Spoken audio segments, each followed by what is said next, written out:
Y siguiendo con nuestra programación, nos disponemos a escuchar a una persona que contribuyó de manera importante con la declaración de Patrimonio Cultural de nuestro parque principal y su templo en el año de 1985. Se trata del profesor Darío Ruiz Gómez, con su conferencia Racionalidad Espacial frente a la Naturaleza, el Parque. Profesor.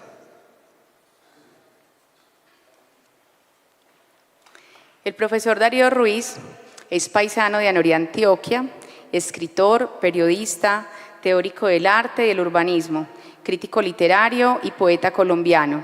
Se ha desempeñado además como profesor universitario y columnista del periódico El Mundo.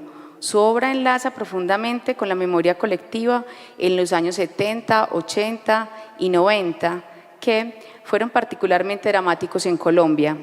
Ensayos, artículos de prensa y pronunciamientos públicos suyos han demostrado siempre especial agudeza conceptual en torno a los problemas de la identidad cultural y las manifestaciones del arte contemporáneo y la visión que, como intelectual, le suscitan los conflictos sociales, como puede verse en sus escritos como Trabajos de Lector, Colección de Ensayos Críticos, 2003, o Diario de Ciudad, Ensayos sobre Urbanismo, 2005.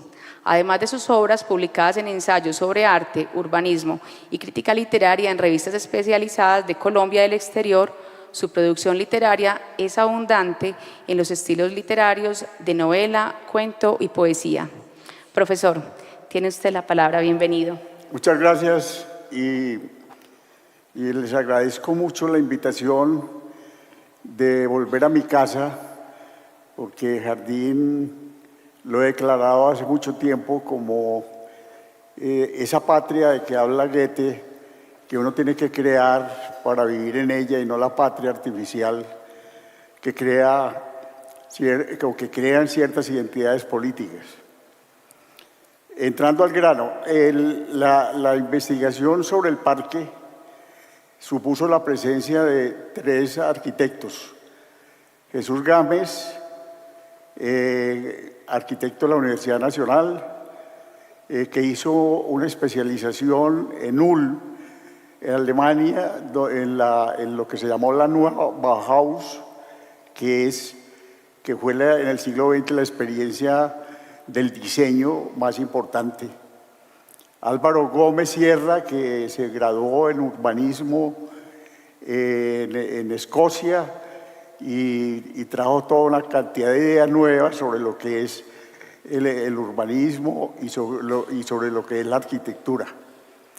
Yo estudié en España, donde residí mucho tiempo, además de salir en la Escuela Oficial de Periodismo, también estudié intensamente el urbanismo y la estética, precisamente recabando en la estética racionalista de la escuela de Ulm y de la Bauhaus. De manera que el encuentro nuestro creando el Instituto de Investigaciones Estéticas de la Facultad de Arquitectura de la Universidad Nacional, en un remoto tiempo, no recuerdo sino que era presidente el bravísimo Carlos Lleras Restrepo, que de vez en cuando nos mandaba a todo el país a dormir a las 8 de la noche. Lo que buscábamos al crear este centro de investigaciones fue una pregunta unánime alrededor de lo que suponía términos que estaban muy vigentes en ese momento en el país y en el mundo. Por un lado, el concepto de patrimonio arquitectónico, dominado totalmente por los historiadores, grandes historiadores bogotanos, como Carlos Martínez, y muchos otros que consideraban que lo único que se podía considerar como arquitectura o urbanismo era todo aquello que tenía el toque español.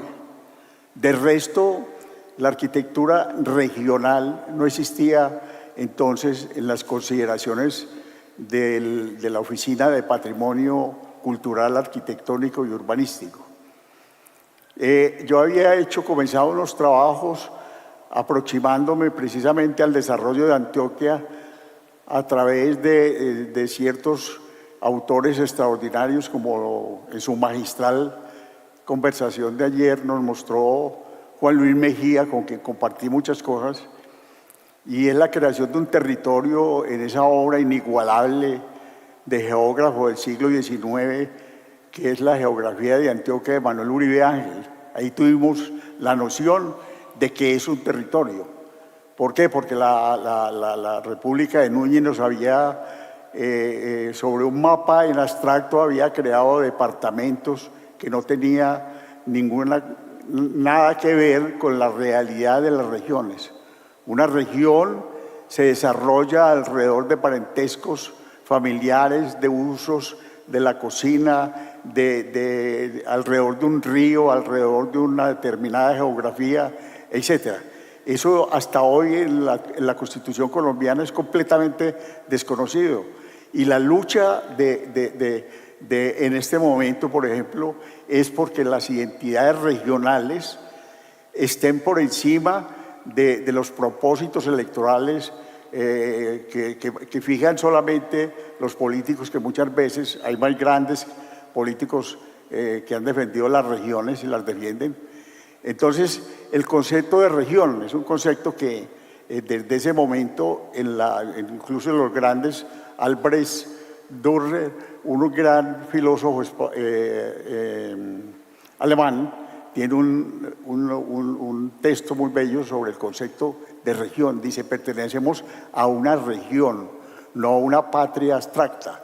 Esto sucede en el suroeste, donde todo está unido por los muertos, por los que se fueron, por los que dejaron el hábitat, etc. Y por otro lado, estábamos en una discusión muy grande, repito, sobre lo que se consideraba patrimonio.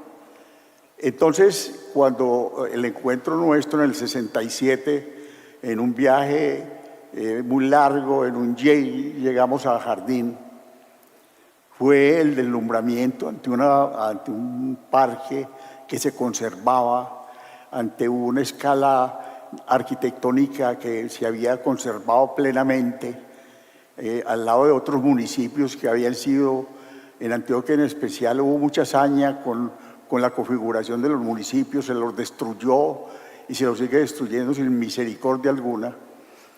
Entonces, eso nos impactó, a mí personalmente me impactó la poética del lugar, ¿no es cierto? Nosotros sabemos hoy que el lugar es algo que nos convoca, algo que verdaderamente nos da no identidad de nada, de raza ni de nada, sino de nosotros mismos, de lo que somos nosotros mismos cada uno.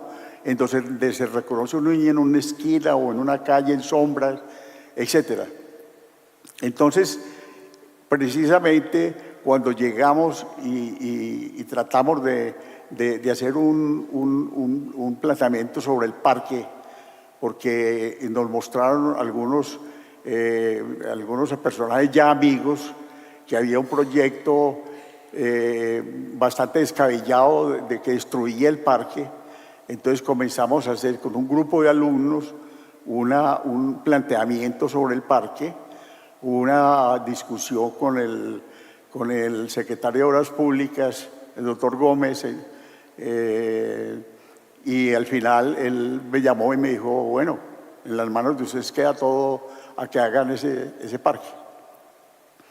Desde ese momento comenzaron, por un lado, los planteamientos sobre lo que significaba el espacio del parque y sobre lo que significaba el trazado de la población.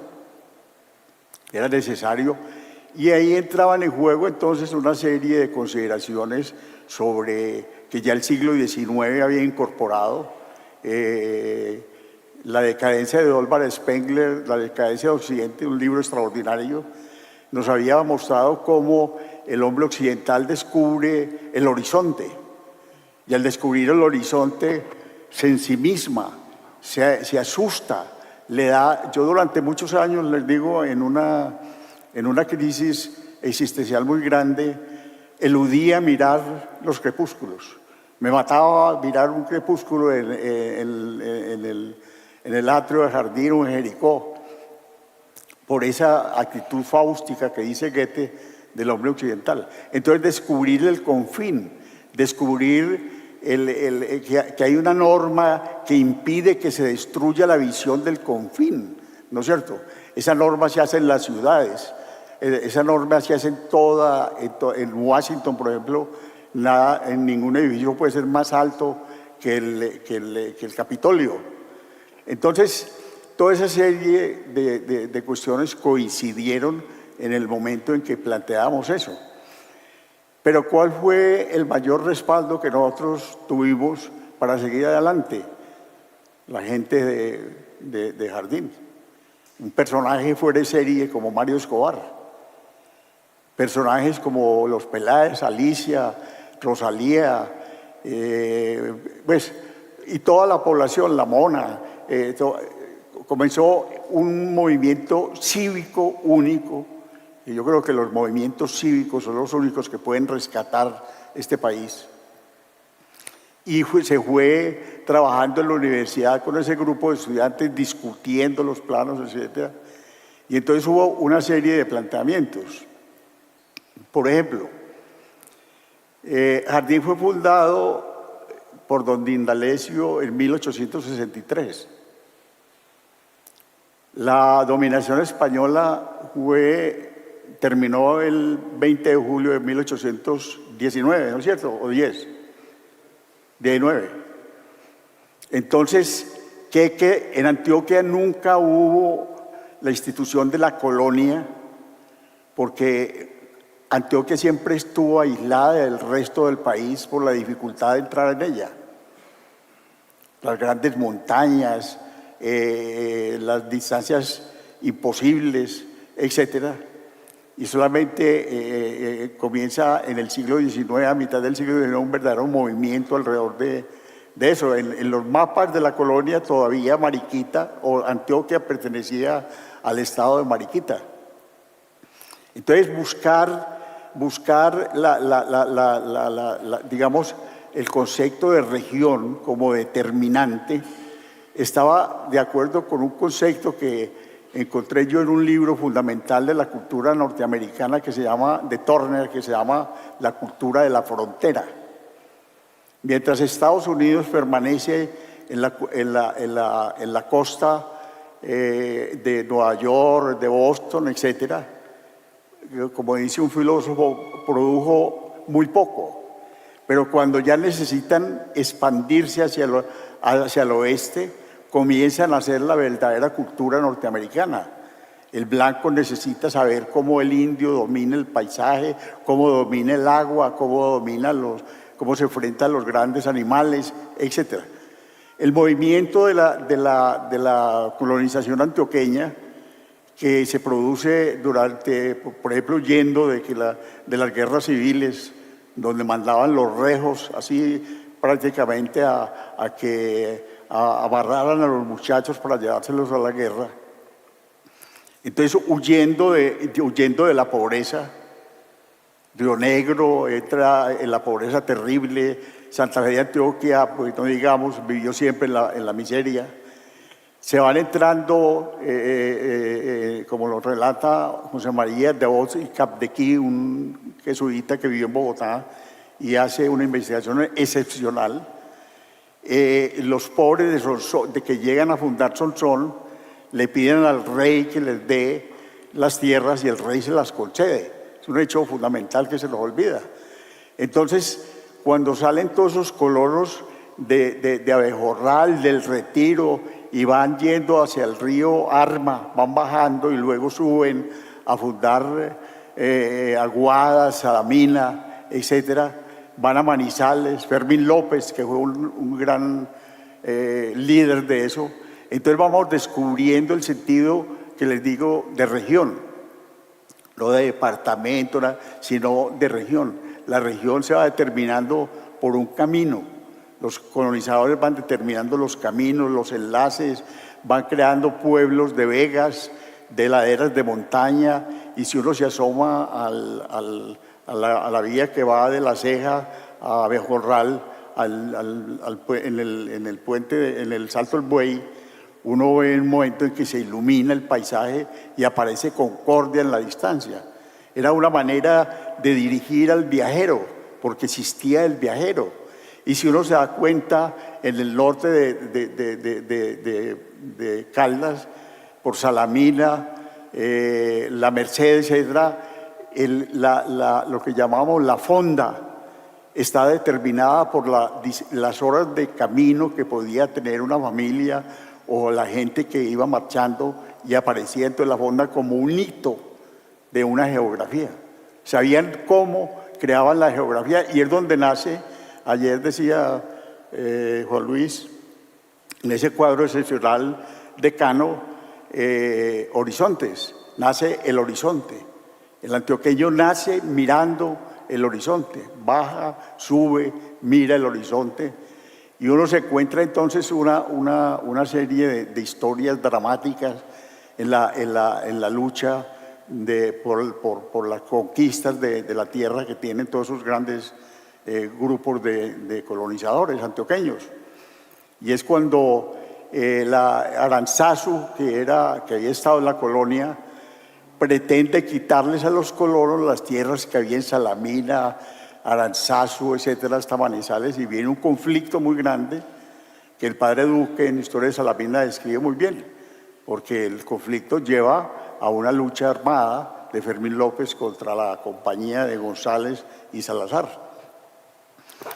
Quiero decir entonces que cuando yo hablo de la razón contra el espacio como conquista de la razón, hay otro elemento que nos llevó muy bien a dirigir nuestra investigación. Por ejemplo, ustedes ven el trazado de Damero que hizo el padre Gómez, y ese trazado de Damero fue una de las propuestas de las leyes de Indias, que no se implantaron mucho en Colombia y no después de la República. Ese trazado de ortogonal, lineal de las manzanas, permite precisamente la creación del concepto de parque. Durante la colonia se hablaba, como en Bogotá, como en Tunja, de la Plaza Mayor y de la Calle Mayor.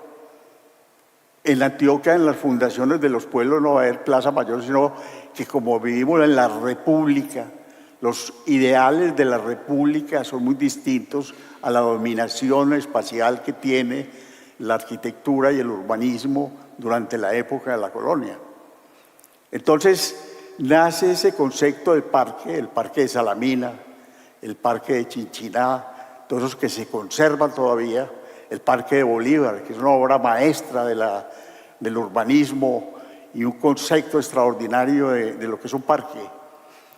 Entonces uno ve el trazado de Damero, esas manzanas, y hay otro hecho muy importante a considerar. Esa arquitectura, ustedes ven aquí ese juego de techos, que es un juego de volúmenes impresionante, casi renacentista, es lo que permite que existan los patios.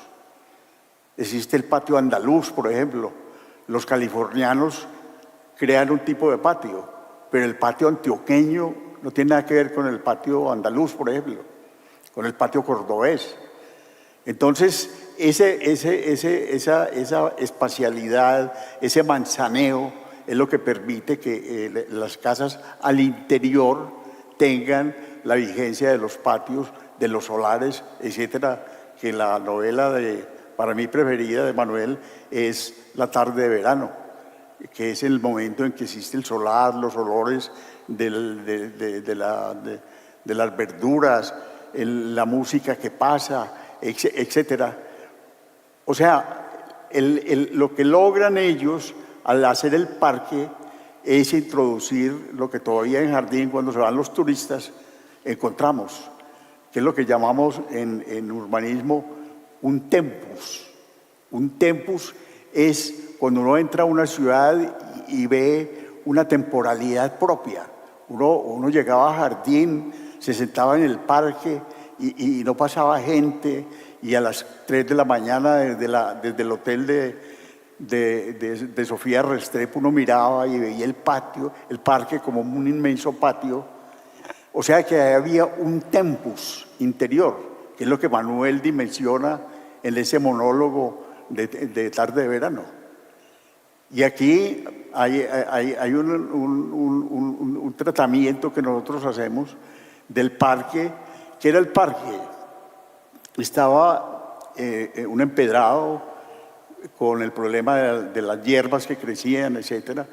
Pero estaba la iglesia, que usted recuerda que fue planteada, se inició en 1918, y un concepto extraordinario del atrio.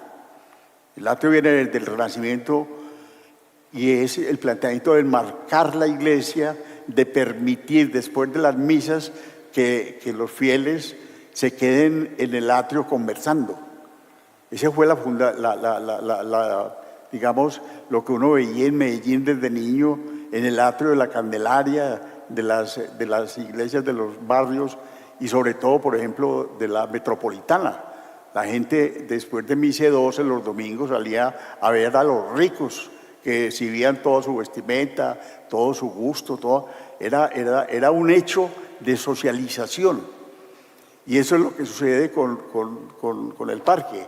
El parque tiene una axialidad, lo que llamamos una axialidad de una X, y en el centro, un poco abajo del centro, como lo exigen las normas, había una pequeña fuente muy primitiva, ¿cierto? Y entonces se planteó un hecho que es muy importante aclarar a ustedes. Nosotros entramos no voy a llamar la palabra, no a conservar, sino a renovar el parque. Entonces, para renovarlo era necesario tener una lectura adecuada del parque. Conservarlo como está, pues sería una idiotez. Entonces, cuando se comienza a replantear el parque, a renovar el parque urbanísticamente, se plantea, por ejemplo, un trabajo muy grande de hidráulica para poder canalizar las aguas, que no se perdieran las aguas en el centro del parque y canalizarlas a los lados. El planteamiento de renovar las piedras se hizo como teniendo en cuenta la capacidad de los artesanos, de ciertos artesanos de jardín. Entonces, el ejemplo de la iglesia con la cantera donde traían las piedras, donde crearon una arquitectura única como la iglesia de jardín, que puede parecer simplemente a lo que llama uno un kitsch, que son remedios de arquitecturas góticas. Aquí la mano de obra dignifica el espacio, el volumen, y eleva la iglesia y le da desde lejos, desde la panorámica, un significado que era lo que buscaban en la época medieval las grandes catedrales, que el viajero de lejos viera las torres. Entonces, nosotros buscamos, y gracias a la integración de toda la gente de jardín, a los convites que hacía, ya estaba la pequeñísima Mariluz Peláez, etcétera, y un maestro de obras creó una maquinita donde pulían la piedra que la gente traía de la quebrada. Entonces, por eso, ese planteamiento de cambiar la piedra, de crear un piso duro, fue una solución, porque veíamos cómo fracasaban en muchos pueblos soluciones con plaquetas que se colocaban. Recuerden las plaquetas de la Alpujarra, donde mucha gente le quedó medio pie y no lo pudieron volver a rescatar, ¿no es cierto? Entonces fracasa todo eso, o salía un chorro de agua y se tiraba todo el parque, o proyectos hechos por arquitectos que firmaban el plano pero no tenían ni idea, como ciertos pueblos, que no digo su nombre, pero que se llama Yaromal, donde se tiraron toda la plaza por no leer lo que era realmente lo que buscamos, lo que decía Plateada. Estoy sentado aquí en el atrio, tengo las visuales, tengo aquí la línea directriz del parque, la calle principal, luego vamos a trabajar todo eso, ¿no es cierto? Y se trabajó también el problema de la alcaldía. Se hizo una alcaldía muy diferente porque también se estaban haciendo en los pueblos alcaldías españolas. Hay una casa de la alcaldía en Río Negro y en Marinilla españolas. Y ¿de dónde? ¿De dónde en el siglo XX arquitectura española? Quiero decir entonces que había otro elemento muy importante ahí, que es un trabajo que yo hice hace 80 años sobre la Escuela de Artes y Oficios. Porque uno se pregunta, bueno, ¿y esta arquitectura, leerla, las casas, primero las volumetrías, cómo crearon las espacialidades, sala, comedor, vestíbulo? ¿Usted se acuerda que había vestíbulo?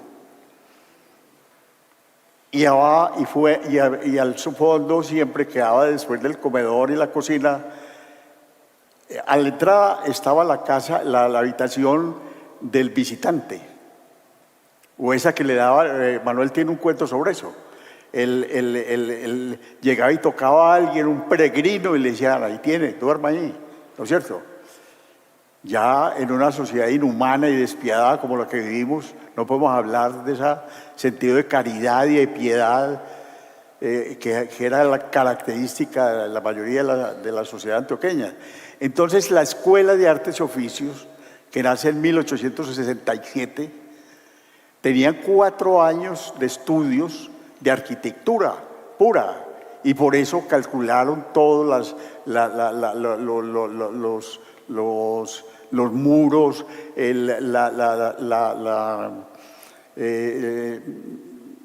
la parte de la ebanistería, la cubrían. No me acuerdo una obra maestra que fue la cubierta del teatro Junín en Medellín, porque los maestros ebanistas, ayer nos lo decía Juan Luis, y los que llamaban artesanos, mi libro hizo una defensa de los artesanos, se los llamaba artesanos porque no eran artistas de dedo parado, y los Rodríguez, que eran grandes arquitectos, pues se los consideraba artesanos.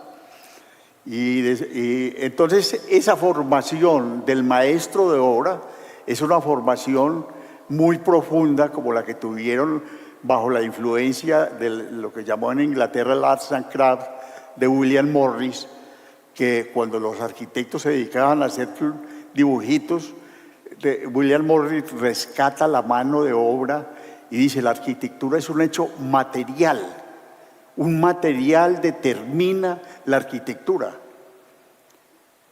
En Manizales, en Salamina, por ejemplo, es inconcebible pensar que todas esas estructuras que están hechas sobre una punta de una pequeña montaña se pudieran hacer, porque la guadua, muy estudiadamente, como la hacen en Salamina, permite esas casas, lo que llaman las casas tembladoras. Viene el temblor y se movían así y volvían a su sitio. Y la volumetría que permite la tapia pisada es muy diferente a la que permite la guadua. Entonces, todos esos elementos formales había que irlos estudiando, determinando cuál es la visual. Mire la calle aquí, la calle principal, tal cosa, porque habíamos considerado el urbanismo, el diseño, la importancia de los maestros. Yo les contaba hoy a unos amigos la historia de esta casa que queda aquí al lado de la iglesia, que era de esta familia Calle.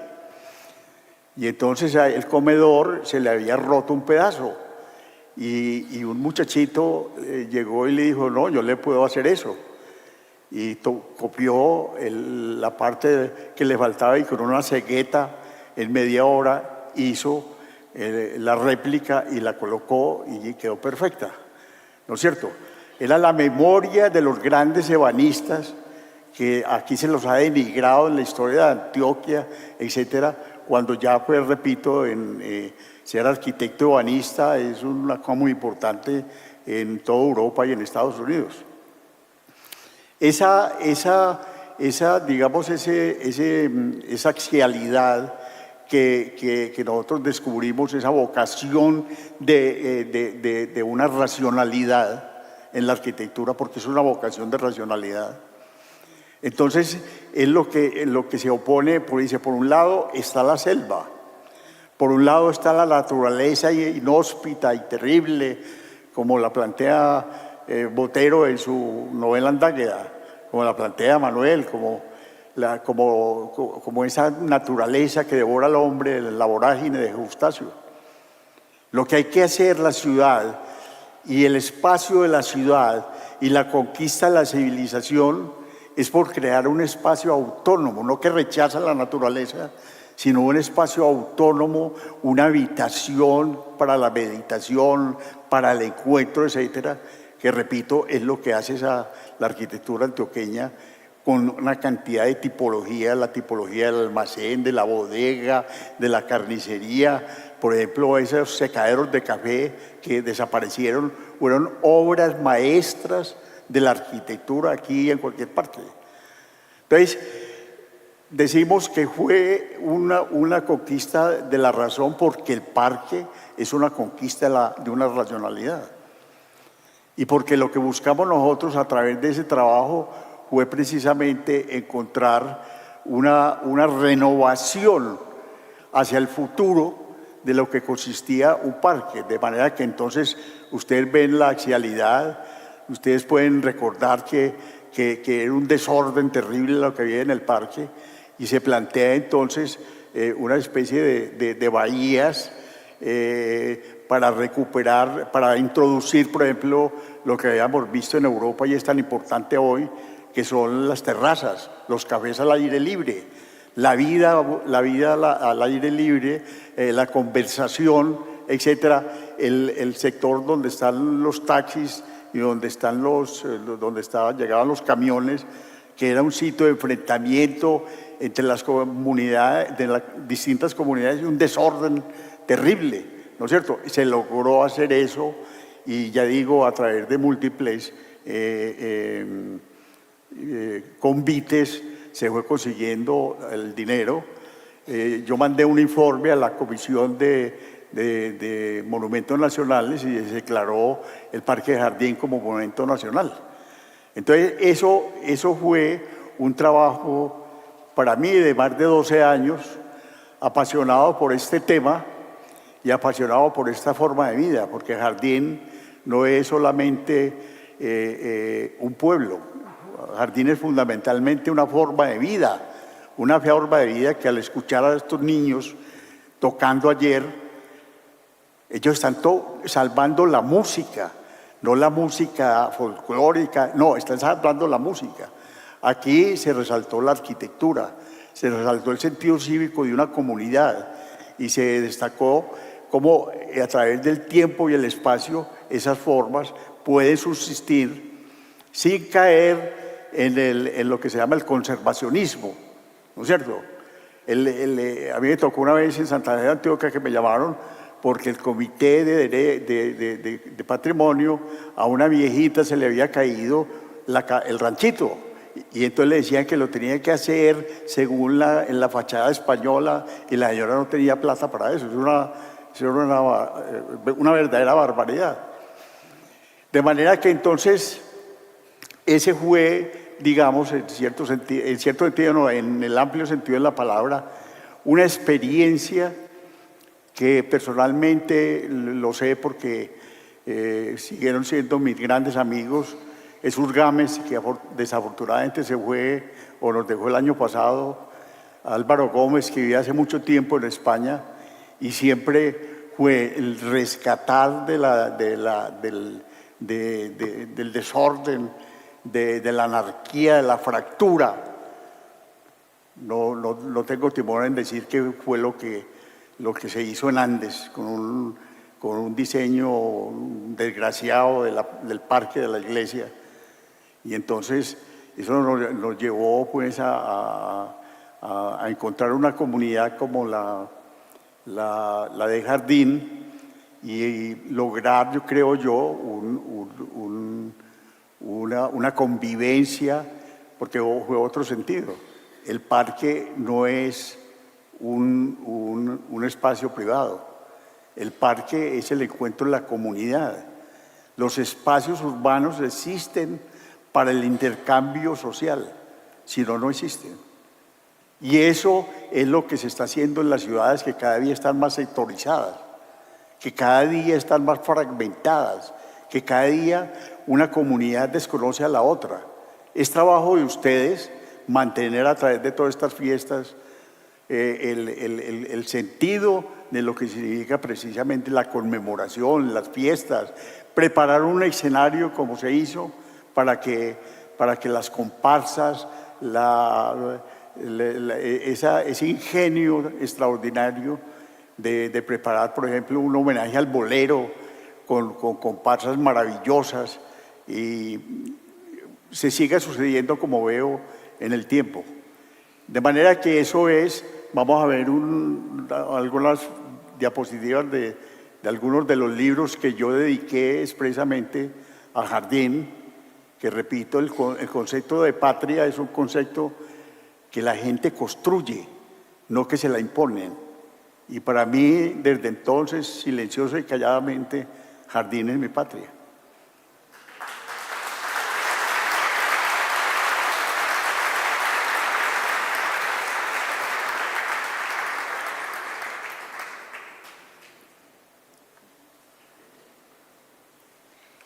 Profe, muchas gracias por explicarnos toda esa labor con el parque. Ya se dieron y las diapositivas. Sí, las hemos estado pasando todo el Ah, bueno, yo es que como no las vi, pero ya.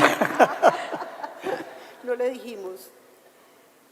Profe, le hacemos a usted también este regalo hermosísimo del artista jardineño Hernán Darío Palacio, linóleo y punta seca del rostro de Manuel Mejía Vallejo. Para los que no vinieron ayer, se los mostramos acá. Lo conozco hasta la eternidad.